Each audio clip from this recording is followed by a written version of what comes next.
Good morning, everyone. My name is Mike. I'm a behavioral designer over at Vimy. Every week I share a short video on how to use behavioral design and psychology in order to improve processes in business, marketing, and performance. This week I want to talk about a headline that I saw on CNN that related to the ongoing impeachment trial of President Donald Trump. The headline basically ran that both Republicans and Democrats claim that it is dangerous to impeach Trump, dangerous to leave him in office, depending on where you stand. When you talk about dangerous, what you're actually referring to is you're referring to an emotion, you're referring to fear. Fear is related to the peripheral route for persuasion. Persuasion in psychology for the past 40 years, more or less, is based on the elaboration likelihood model, the ELM.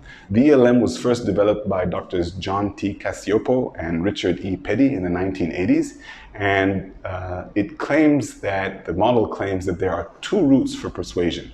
Route number one is the central route for persuasion, and route number two is the peripheral route for persuasion.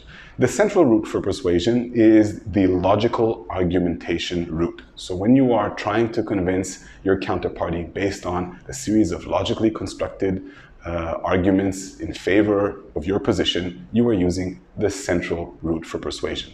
When you are trying to convince them based on emotion or anything else, you are using the peripheral route. So for example, if you're looking to buy a car and what will convince you, or the salesperson is talking to you about the gas mileage and how ecologically friendly the car is and the fact that it's easy to navigate this car in urban traffic, they are using the central route for persuasion. If the same salesperson is a very handsome individual or gorgeous individual and they are telling you, hey, this car is a complete chick magnet or guy magnet and it's red and you're going to have a great time driving it, they are using the peripheral route. Important to understand for B2B sales, especially if you're in technical sales and you deal a lot with sales engineers or purchasers. Purchasers typically are people who are interested in the central route arguments. So if you want to sell to a purchaser, you really need to work on the logical construction of your argument. But purchasers are also human beings, and human beings are emotional creatures, and therefore they are susceptible to peripheral route persuasion. So if you come in a good mood and you're dressed properly and maybe you have a little gift that you're giving them, you are going to be able to leverage the peripheral route for persuasion. The important thing to understand here is that this is not an either-or paradigm. You should be leveraging both routes, but you should be aware of why you're doing that.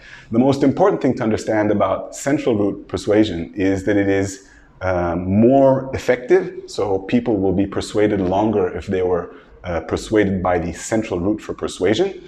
However, it demands that your counterpart have the cognitive strength to stay with you through your arguments. If they are tired and they're annoyed and they don't feel like listening to you, then there's no way that they're going to go through all your argumentation. So be sensitive to your counterpart. That pretty much wraps it up for this week. If you enjoyed this video, please comment and share, and I will see you next week. Thank you very much.